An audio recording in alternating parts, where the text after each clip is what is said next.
Segunda de Corintios capítulo 4, versos 16 y 17. Por tanto, no desmayamos. Antes, aunque nuestro hombre exterior se va desgastando, el interior, no obstante, se renueva de día en día, porque esta leve tribulación momentánea produce en nosotros un cada vez más excelente y eterno peso de gloria. Amén. Cierre sus ojos, por favor. Y va a pedirle a Dios: Señor, ponemos en tus manos este tiempo. Ponemos la sangre del Cordero de Dios sobre este lugar y no toleramos ningún espíritu de distracción, para que tú puedas hablarnos, ministrarnos, llenarnos de tu presencia. Señor, quiero oír tu voz. Dígale a Dios: no me permita salir como ingresé a este lugar, sino que tu palabra cause el efecto para lo cual es desatada. Te lo pido, Padre Dios, en el nombre de Jesús. Amén y amén. El tema que voy a compartir esta noche lo titulé Conociendo la voluntad perfecta de Dios. El 18 de noviembre de 1994 se estaba desarrollando un gran concierto en el Avery Fisher Hall del Hinkle Center de Nueva York. El señor Itzhak Perlman, violinista, realizó su presentación en el escenario, solo que la enfermedad de polio contraída desde su niñez había dejado terribles secuelas en su cuerpo. Por tal razón, su desplazamiento en la tarima fue muy trabajoso. Pero una vez acomodado, colocó debajo de su mejilla el violín y le dio la señal al director para el inicio de un fabuloso concierto. Pero justo al terminar la primera estrofa, algo salió mal. Una de las cuerdas se rompió. En el auditorio todos guardaron silencio, esperando que el señor Perlman comenzara aquel ritual nuevamente de incorporarse lentamente para salir del escenario a buscar otro violín u otra cuerda. Pero no, esperó un momento, cerró los ojos y luego hizo la señal al director para comenzar nuevamente. La orquesta comenzó y él tocó. Y tocó con tanta pasión, con tanto poder, con tanta pureza, como nunca antes lo había hecho ni lo habían escuchado. Aquel violinista sacaba los mejores sonidos de solo 3 cuerdas, reemplazando el sonido de la cuerda faltante. Al terminar su concierto hubo un silencio impresionante en el auditorio, mas la gente se levantó y lo aclamó como nunca antes. Él se levantó y se secó el sudor de su frente y dijo con tono reverente, dijo: ustedes saben, algunas veces la tarea del artista es descubrir cuánta música uno puede hacer con lo que aún le queda, ya que esta es la definición de la vida. Soy un hombre que se preparó toda la vida para tocar un violín de 4 cuerdas y de repente, sin previo aviso, tengo que hacer lo mismo con solo 3 cuerdas. Porque quizás nuestra tarea en este mundo confuso, inestable y con tantos cambios sea hacer música al principio con todo lo que tenemos y luego seguir tocando con lo que nos quede. Mire a la persona que está a su lado y dígale: tendremos que hacer música con lo que nos quede. Y dele un aplauso a Dios.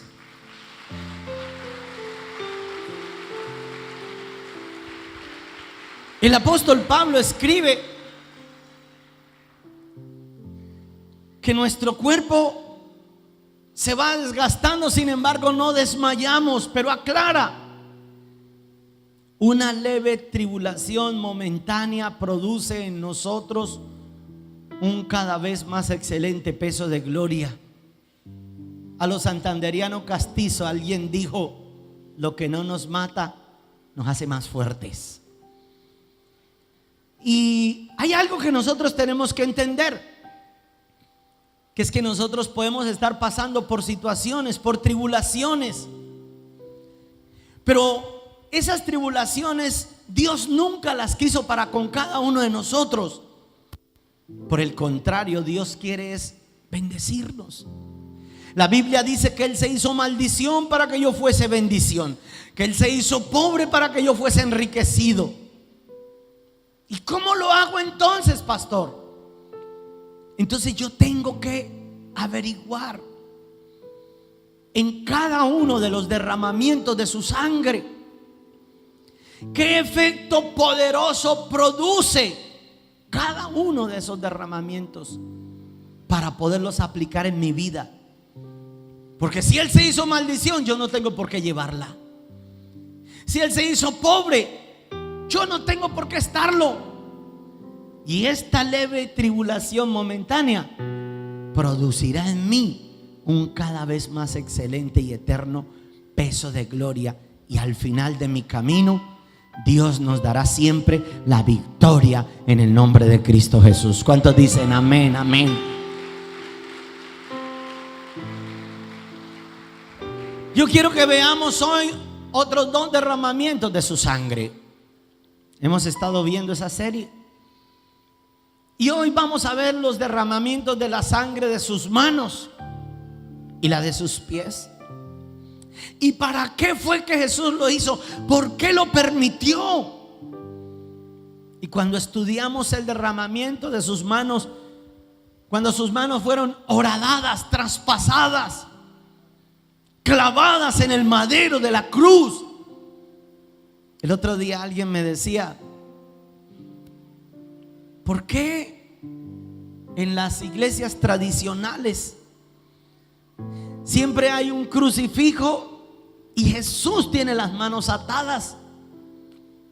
Yo tuve que decirle: a ese ídolo que ellos tienen allá le dejaron las manos ahí clavadas a ese madero, por eso Él no puede hacer nada por ellos. Al Dios que nosotros tenemos, a Jesús, nuestro Dios, dice la Biblia que Él murió, pero resucitó al tercer día y está sentado a la diestra del Padre, intercediendo por cada uno de nosotros con sus manos desocupadas para bendecirnos, para orar. Yo quiero que usted vea que el derramamiento de la sangre de sus manos, número uno, activa los dones del Espíritu Santo que están en nosotros por la sangre que Jesús derramó de sus manos. O sea, las manos de Jesús fueron clavadas en el madero, pero para que las mías fueran libertadas. Quiero recordarles algo. Escúchenme.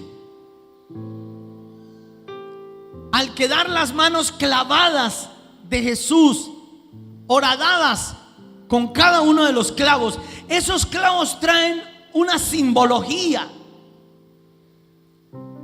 Uno de ellos,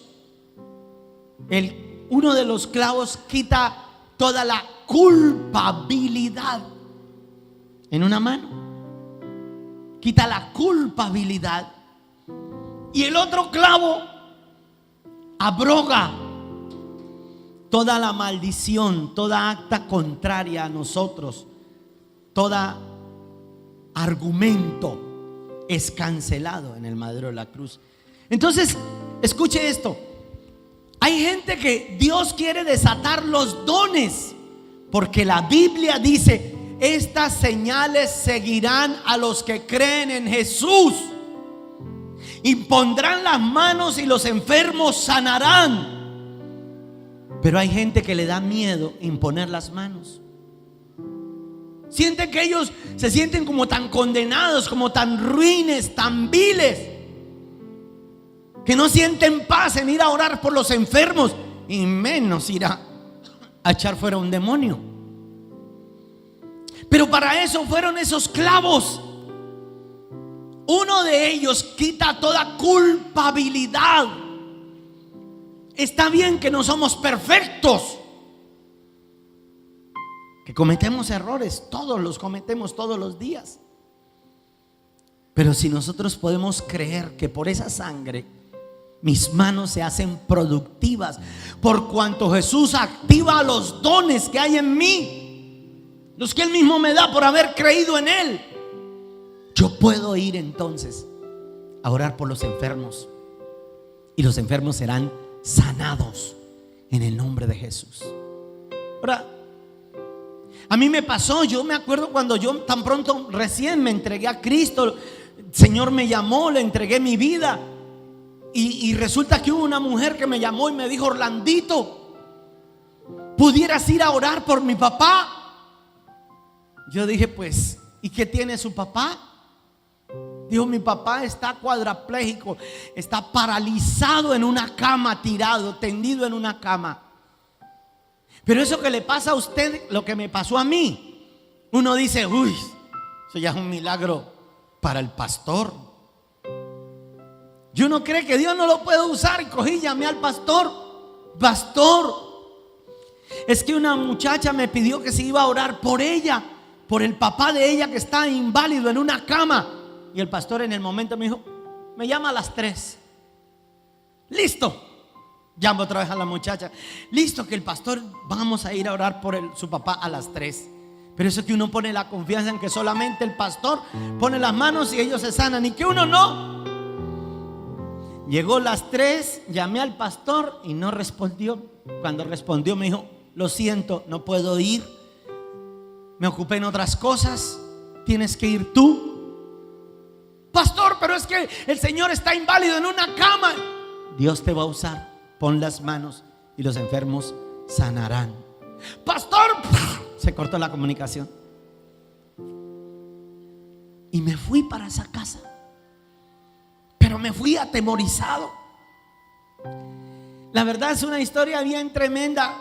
Traen al hombre y cuando lo están bajando de su cuarto, lo movían tantico y él así lloraba ese hombre. Eran unos dolores tan impactantes. Y me lo sientan ahí en la sala, y yo: sangre de Jesucristo, yo que voy a imponer las manos. Y empecé a predicarle toda la Biblia para ver si se dormía y yo me podía escapar sin orar por él. En serio. Hasta que llegó el momento en que él mismo me dijo: ya, por favor, ore por mí, ya. Yo lo que dije: bueno, Señor, si me vas a avergonzar, porque qué tal que yo imponga las manos y no pase nada. Y pensé: si me vas a avergonzar, al menos que sea a solas. Y dije: vuelva y llévenlo a su cuarto, yo subo y oro por él arriba. Y otra vez cogen a ese pobre hombre.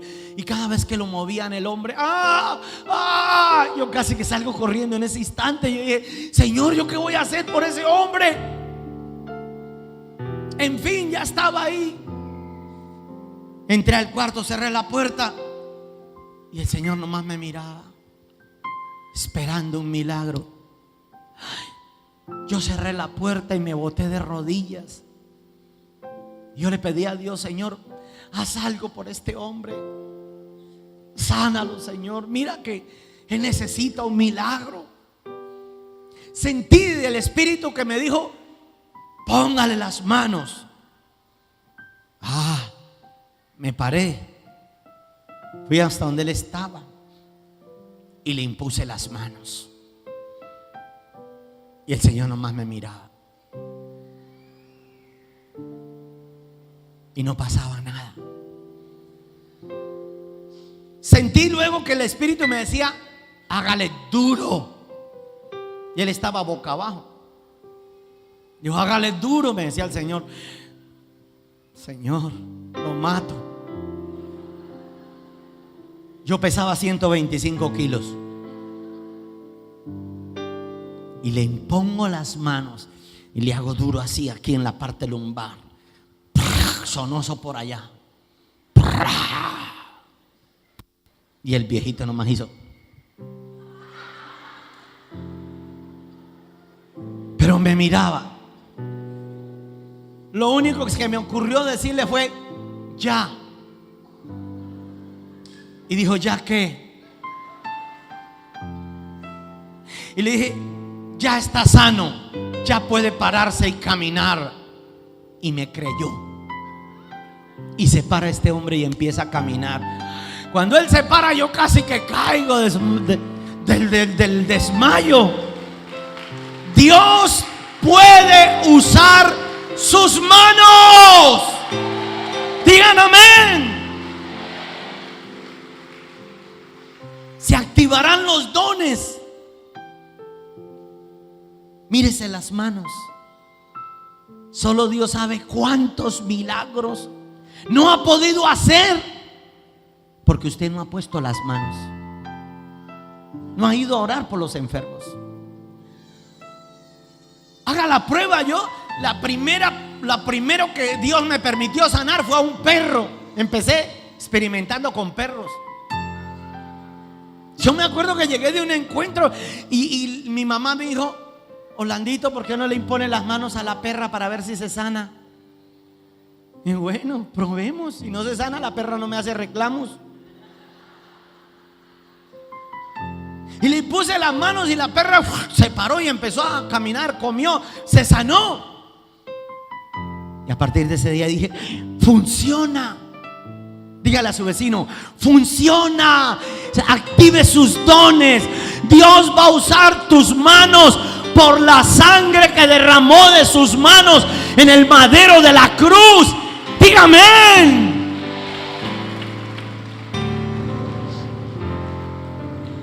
La verdad, no sé, no tengo ni idea de las veces que Dios me haya usado. Sé que han sido miles, tal vez.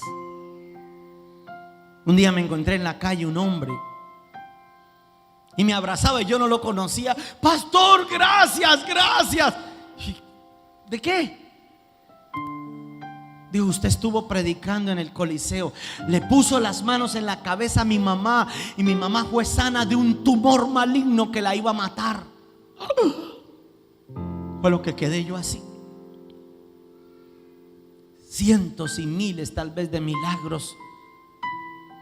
Los dones se activarán porque Jesús, sus manos fueron clavadas, fueron horadadas en el madero, pero para que las suyas fueran libres, se activaran los dones, para que esas manos fueran productivas. Ahora, no solamente para sanidades, sino también para productividad en su trabajo, en sus labores. Hermano, yo entendí por el poder del Espíritu Santo que ahora todo en cuanto nosotros pongamos nuestras manos, habrá bendición. Y lo creemos. Hemos visto negocios fracasados y vamos y oramos, ponemos las manos y hemos visto cómo Dios reactiva las finanzas de esos negocios. ¿Para qué has estado usando tus manos? Porque a veces las mal utilizamos. Las usamos es para golpear, para robar o para tocar lo que no se debe. En tus manos hay tanta productividad. Utilízalas para consentir a tu cónyuge, a tus hijos, para dar una ofrenda con amor, con cariño. Esta mañana le contaba a la iglesia con mi esposa. Nosotros estamos viviendo uno de los mejores momentos de romance y nos damos unos masajes que a ustedes no les importa dónde.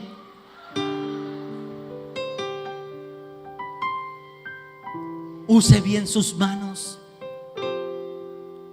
Porque esas manos son las manos de Dios. Se activarán los dones y podrás bendecir. Fuerte ese aplauso al Rey.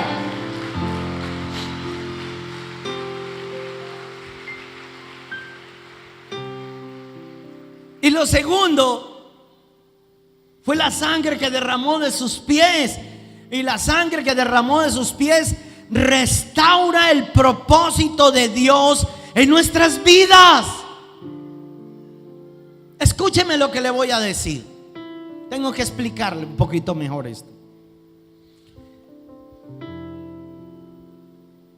Los clavos de la mano, recuerden que nos limpian de la culpabilidad y de y cancelan todas las actas contra nosotros. Quedaron allá clavadas en la cruz. Ponga sus manos, aunque usted se crea un terrible pecador, pídale al Espíritu Santo de Dios. Dios te va a usar. Ponga las manos y Dios te va a usar. El clavo que colocaron en los pies, ellos era un clavo mucho más largo. Lo juntaban los pies uno sobre otro y los atravesaban. De modo que ellos, antes de morir, ellos podían sostenerse así, porque al estar estirados, colgados de las manos, la tráquea se cierra y causa asfixia. De ahí que la manera más rápida para que ellos murieran era que cogían una porra, un martillo, y les rompían las rótulas de las rodillas. Las rótulas de las rodillas. Valga la redundancia entonces. Las rótulas. Como ellos se tenían que empinar para su tráquea no se cerrara, al romperle las rodillas, y morían asfixiados rápidamente. A Jesús no le rompieron las rodillas, por cuanto estaba escrito: ninguno de sus huesos será quebrantado. Y la palabra de Dios se cumple. Cielo y tierra pasará, su palabra no. Toda ella se cumplirá. Entonces a Jesús lo que hicieron fue que le clavaron la lanza en el costado, que toda esta semana voy a estar hablando de la lanza del costado. Los espero mañana a las 4:30 de la madrugada. Entonces él muere al derramar toda su sangre, suelta toda la sangre y lo único que le resta es agua. Pero Jesús, al derramar la sangre de los pies, estaba redimiéndonos de la depresión o de la opresión. Usted no se siente a veces oprimido con las situaciones negativas. Por eso el apóstol Pablo, que tenía toda la confianza en la sangre del Cordero, él decía: esta breve tribulación momentánea. ¿Sabe cuáles eran las breves tribulaciones momentáneas de Pablo? Que lo metían en la cárcel, que lo azotaban con vara, que lo lapidaban, porque en más de una oportunidad le tiraban piedra y lo mataron en una de esas. Y él decía: está breve. Igual que tú, ¿no? Ay, pastor, estoy pasando por una prueba. ¿Cuál es la prueba? Que en la casa no hay sal. ¿Les parece una prueba? Se quejan por nada. El apóstol Pablo pasaba por verdaderas pruebas y decía: esta breve tribulación momentánea. Esa sangre de los pies me liberta de la opresión. Cuando viene el enemigo a oprimirnos, a presionarnos, no, pongo la sangre que Jesús derramó de los pies.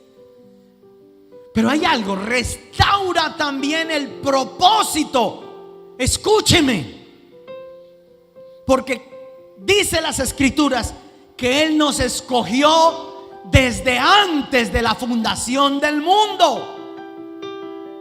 Si Él nos escogió, si Él nos formó, si Él nos hizo, nos hizo con un propósito. Pero uno se da cuenta que la gente viene a la iglesia con otro propósito. No han entendido que el propósito de Dios es que tú seas su instrumento, que tú seas un líder de multitudes, que seas una influencia a los demás, que les muestres a Cristo al mundo que no conoce a Jesús, y a través de tu testimonio y de tu predicación gane las almas para el Rey de Reyes. Diga amén, amén, y déle ese aplauso al Rey.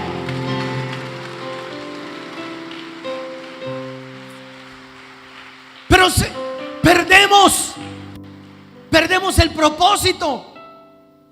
Entonces vienen a la iglesia, pero yo vengo es por los panes y los peces. Yo vengo por las sanidades. Yo vengo para que me vaya bien. Y no es malo, para nada.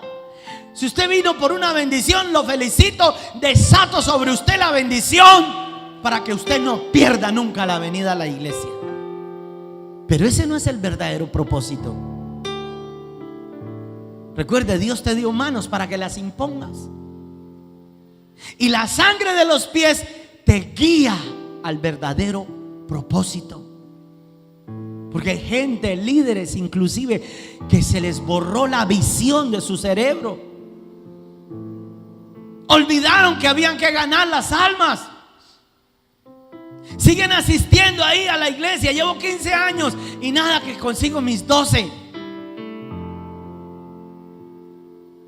Descuidamos el propósito de Dios. Descuidamos lo esencial, lo primordial. Está bien, Dios me va a bendecir, pero la Biblia dice: más buscad primeramente el reino de Dios y su justicia, y todo lo demás será una añadidura. Si yo me afano primero por el reino de Dios, todo lo que necesite, Dios me lo concederá. ¿Cuántos reciben esa palabra? Recíbala. Recíbala. Vuelve al camino. Vuelve al propósito. Me encontré con un hombre. Hace 12 años se había ido de la iglesia. 12 años. Era maestro de escuelas, de líderes.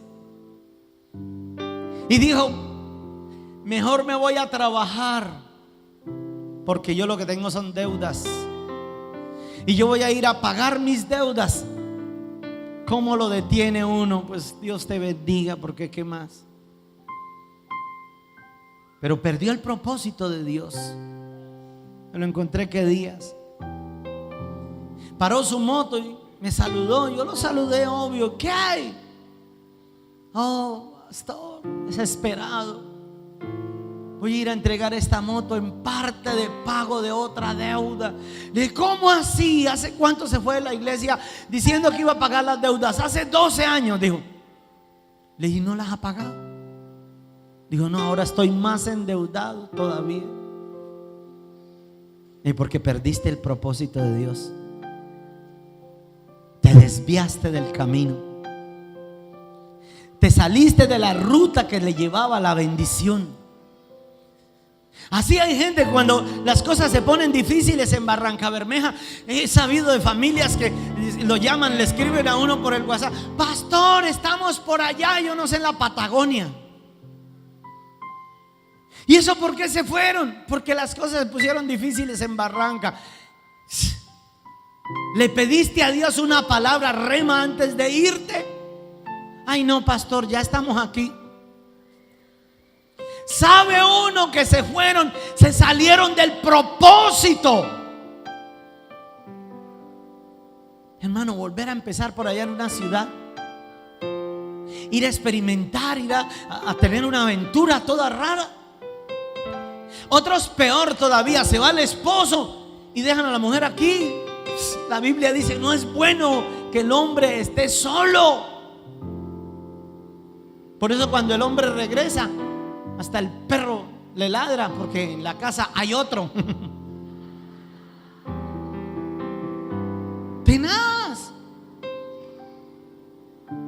desviaron el cauce, el propósito de Dios. Por eso usted en esta noche, usted va a decirle a Dios: Señor, yo necesito que la sangre que derramaste de tus manos me dé productividad en las mías. Que todo lo que yo emprenda haya bendición. Que donde yo ponga mis manos se multiplique. Señor, que donde yo ponga las manos en los enfermos sean sanados. Que eche fuera los demonios. Y Señor, que todo lo que toque la planta de mi mano sea de bendición para glorificarte a ti en el nombre de Cristo Jesús.